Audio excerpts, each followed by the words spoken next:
नमस्कार प्यारे दोस्तों, कैसे हो सभी? बढ़िया हो? तो जितने भी स्टूडेंट हैं सारे के सारे कुशल मंगल हो।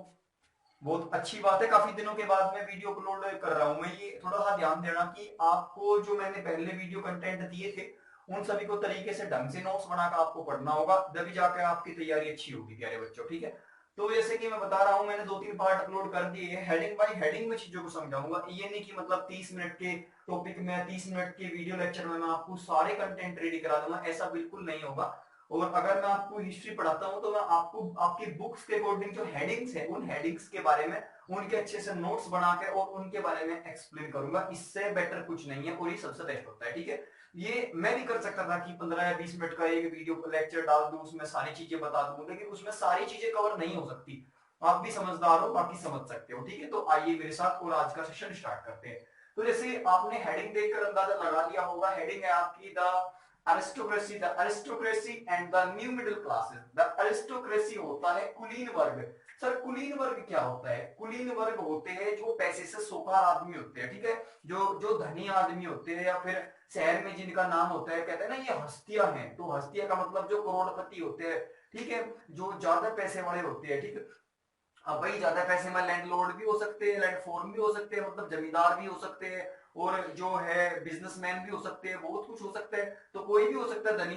तो धनी में जो लोग ज्यादा धनी थे उनको द अरिस्टोक्रेसी बोले गया, जिनका नाम था कुलीन वर्ग में माना जाता था। कुलीन वर्ग कौन सा वर्ग था? जो पैसे से धनी वर्ग था। ठीक है, जिसके पास ज्यादा पैसा था। और and the new middle class, new middle class का यहाँ मीन्स है नया मध्य वर्ग। ठीक है, नया मध्य वर्ग। तो ये क्या थे सर, इनके बारे में बताओ, डिस्कशन करते आओ इसके बारे में। तो सबसे पहले एक बार में सारे सेंटेंसेस जो मैंने लिखे हुए हैं इनके बारे में बता रहा हूं आपको। ठीक है, वीडियो ज्यादा लंबी नहीं करेंगे, छोटा शॉर्ट आउट में बताते हैं सारी चीजें। तो एक बार पढ़ लो। ठीक है, socially and politically A landed aristocracy was the dominant class on the continent. ठीक है, उस टाइम पे क्या था? उस टाइम पे कुलीन वर्ग पैसे वाले थे। ठीक है, कुलीन वर्ग क्या थे? पैसे। भाई कमेंट बंद कर दो एक बार प्लीज, ये ऐप वाले तो बंद कर दो। ठीक है, कुलीन वर्ग पैसे वाले थे, जमीन तथा पूरे यूरोप के लगभग मालिक से माने जाते थे। ठीक है, भाई जिसके पास में ज्यादा पैसा होता है उसकी पूछ भी ज्यादा होती है। ठीक है, उसकी जो पूछताछ होती है वो ज्यादा होती है, लोग बाग काफी मानते हैं उनको। ठीक है, मतलब हेड मानते हैं उनको। तो इसका मतलब यही था दोस्तों, जो कुलीन वर्ग था, जो एरिस्टोक्रेसी थे, वो पूरे यूरोप में सबसे ज्यादा धनी लोग थे। और इनमें क्या था, बस पूरे यूरोप के मालिक, मान लो ये पूरे यूरोप के मालिक ही थे। लगभग इनकी जो सारी बातें थी वो सत्ता में दिखती थी, मानते भी थे इनके लोग बाग सभी। उसके बाद में आता है the members of this class were by a common way of life that cut across regional division. ठीक है, यहाँ पे बताया कि ये गांव के इलाकों में जो थे, मैंने बताया the members of this class were by a common way of life that cut across regional division. ठीक है, their families were often connected by ties of marriage. ठीक है, तो जो ये इतने करोड़पति रईस आदमी थे, इनकी एक तो ये भाई, एक तो ये ज्यादा अमीर थे। ठीक है, और अगर हम इनकी पॉपुलेशन में बात करें, इनकी जो जनसंख्या थी वो बहुत कम थी। यूरोप के अंदर जो धनी लोग थे ना ज्यादा, मतलब जो जो कुलीन वर्ग में एरिस्टोक्रेसी थे, वो धनी तो ज्यादा थे लेकिन उनकी संख्या कम थी। ठीक है, उनके कम ही घर थे, ज्यादा घर नहीं थे उनके। तो यही आगे चलता है टॉपिक। और इसमें बताया कि जो कम घर थे, पॉपुलेशन कम होने पर क्या हुआ, जो उनके आपसी परिवार थे वो कहीं ना कहीं एक परिवार दूसरे परिवार के बीच में मैरिज, शादियों का रिश्ता होता था। ठीक है, तो उनके बीच में उनके रिश्ते जो थे वो काफी लगे हुए थे एक दूसरे के साथ में। एक सेकंड आप जब तक स्क्रीन शॉट लो, ठीक है।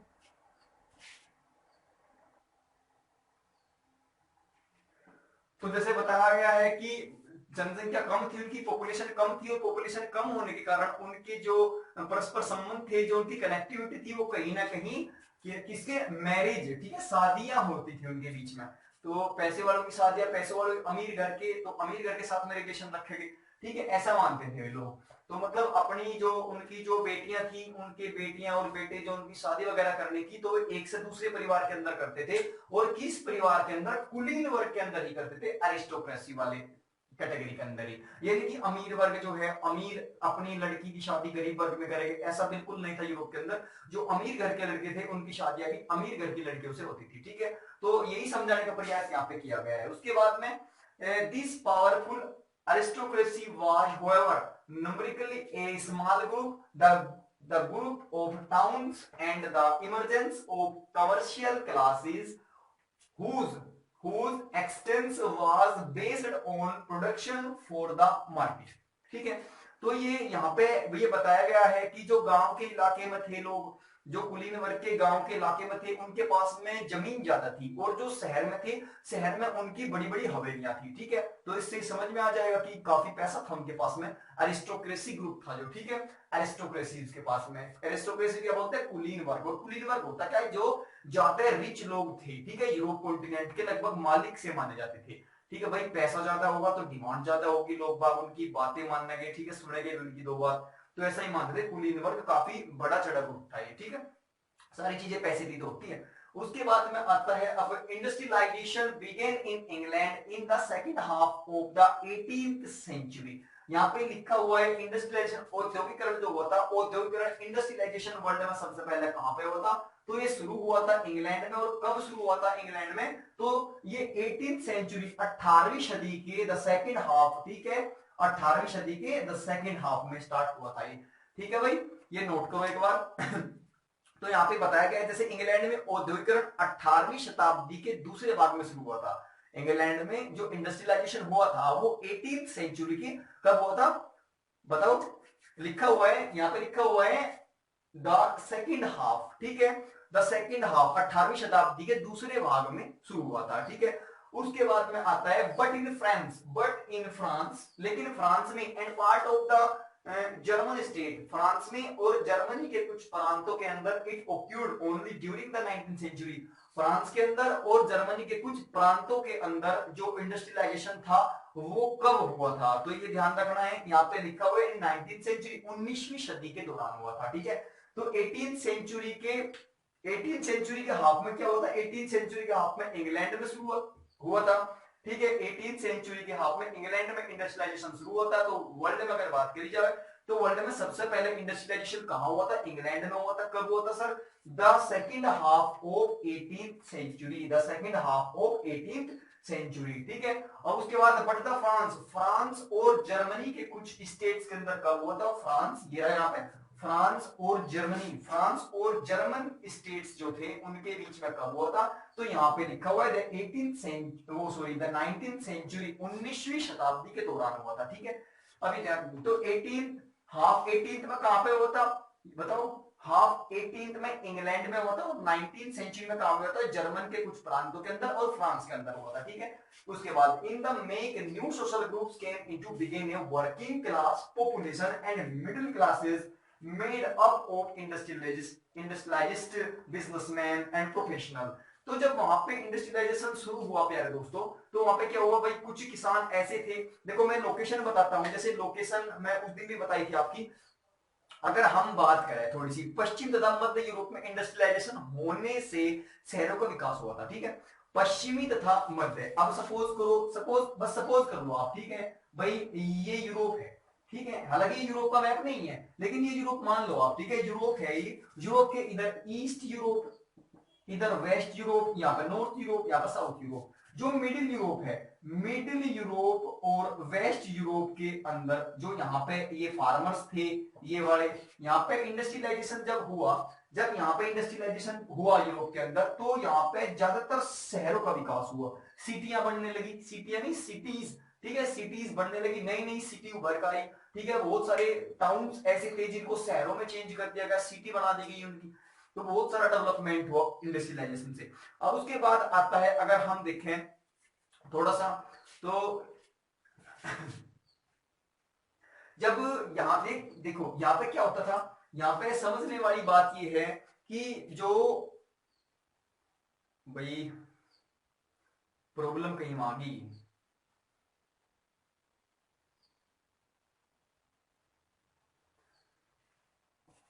मैंने कहा देखो पश्चिम और यूरोप के अंदर, ठीक है,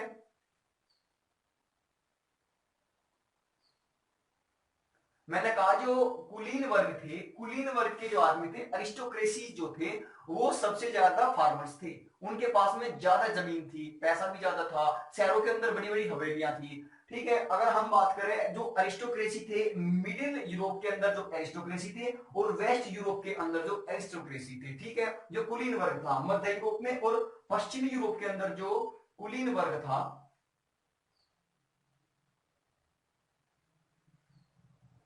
यहाँ पे छोटे किसान थे। ठीक है, यहाँ पे क्या थे, छोटे किसान थे मध्य यूरोप के अंदर, और पश्चिमी यूरोप के अंदर यहाँ पे छोटे किसान थे जो कि कुलीन वर्ग के अंदर आते थे। ठीक है, मिडिल क्लास के अंदर आते थे। वो जो ज्यादा पैसे वाले थे वो इसके अंदर अरिस्टोक्रेसी के अंदर आते थे, और जो कम पैसे वाले थे उनसे, ठीक है, मिडिल मिडिल मध्यवर्ती जो थे वो मिडिल क्लास के अंदर आते थे। तो ध्यान रखना, मिडिल यूरोप के अंदर जो लैंडफोर्म्स थे, लैंडलॉर्ड्स थे, जमींदार जो थे, जो किसान थे कुलीन वर्ग और मिडिल क्लास के, वो उनके पास में कम जमीन थी, और जो वेस्ट यूरोप के अंदर थे उनके पास में भी कम जमीन थी। अब हम बात करते हैं ईस्ट यूरोप की। तो ईस्ट यूरोप में जितने भी फार्मर्स थे जो कुलीन वर्ग में आते थे, जो अरिस्टोक्रेसी थे, उनके पास में ज्यादा जमीनें थी और ज्यादा पैसा था, शहरों में उनकी बड़ी बड़ी हवेलियां भी थी। ठीक है, तो ये ध्यान रखना। और जैसे इंडस्ट्रियलाइजेशन मिडिल यूरोप में पहुंचा और वेस्ट यूरोप में पहुंचा, तो यहाँ के जो टाउन्स थे उनको सिटीज में चेंज कर दिया गया। ठीक है, बड़े बड़े टाउन को शहर बना दिया गया।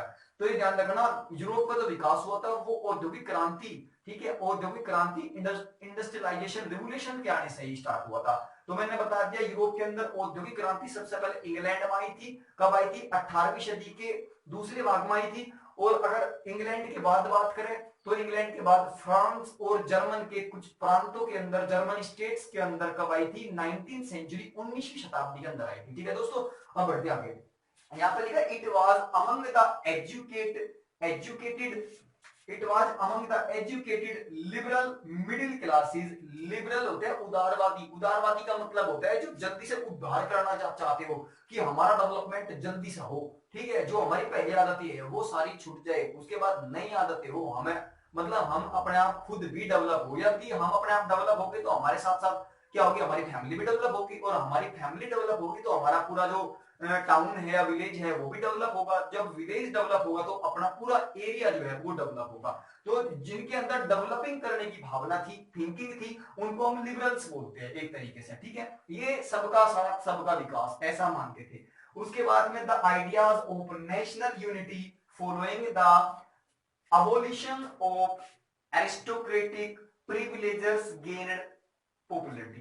तो यहां पे लिखा हुआ है जो कुलीन विशेष अधिकारों की,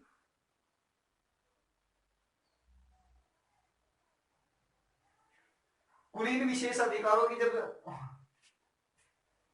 देखो, हाँ, वो सबको मतलब एक साथ लेकर चलना चाहते थे। इनके पास अमंग द एजुकेटेड, एजुकेटेड भी लोग थे उनमें, और लिबरल मिडिल क्लास वाले भी लोग थे।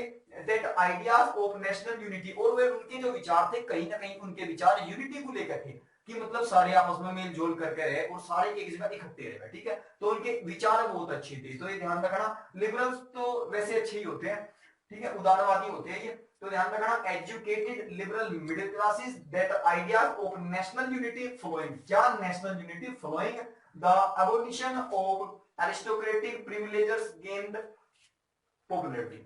तो ये चीजें थी, इसे बस इतना ही बताया गया। अरिस्टोक्रेसी कौन थे और मिडिल क्लास वाले कैसे थे। ठीक है, अरिस्टोक्रेसी का मतलब कुलीन वर्ग, और मिडिल क्लास मध्यम वर्ग। ठीक है, ये किसान थे, बड़े बड़े जमीनों के मालिक थे, और यूरोप के मालिक भी बोले जा सकते हैं ये। ठीक है, क्योंकि ज्यादातर टैक्स या रेवेन्यू इनसे ही लिया जाता था। इनके पास बहुत सारी संपत्ति थी, तो कहीं ना कहीं इनकी जो पावर थी वो ज्यादा थी, इनकी संख्या कम थी। ठीक है, पॉपुलेशन में कम थे ये लोग, लेकिन पैसा इनके पास बहुत ज्यादा था। तो ये ध्यान रखना है आपको, मिडिल यूरोप और ईस्ट वेस्ट यूरोप में छोटे छोटे किसान थे, बाकी ईस्ट यूरोप में बड़े बड़े किसान थे, शहरों के अंदर इनकी हवेलियां भी थी।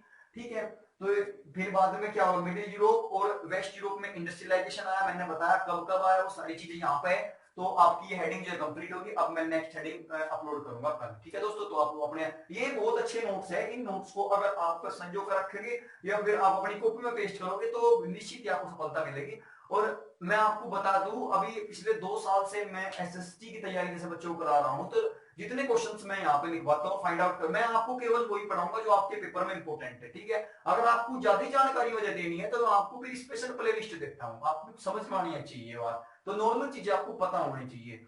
जितना बोर्ड पे से आएगा टोटल सारा पेपर, ठीक है, जितने मेरे पास बच्चे पढ़ते थे पहले बैच में, उससे पहले बैच में, उनसे आप कॉन्टेक्ट कर सकते हो। आपके लगभग ज्यादातर जानने वाले हैं। एक क्वेश्चन भी बच्चों ने ऐसा नहीं किया कि मतलब सर ये हमें मिला नहीं, वही चीजें बार बार लगातार 3 घंटे मेरी वीडियो पढ़ी हुई है, 15 घंटे लगातार, ठीक है, 15 घंटे का जो मैराथन है, 15 घंटे मैराथन में पूरा पेपर सोल्व हुआ था, और उस पेपर पर आज तक भी मुझे ब्लेम किया जा रहा है, ठीक है। तो ये ध्यान रखना, मेहनत अगर करोगे तो मतलब सारी चीजें क्लियर हो जाएगी, ये ध्यान रखना, ठीक है। बाकी वही मिलते हैं कल, ठीक है दोस्तों, बाकी नमस्कार।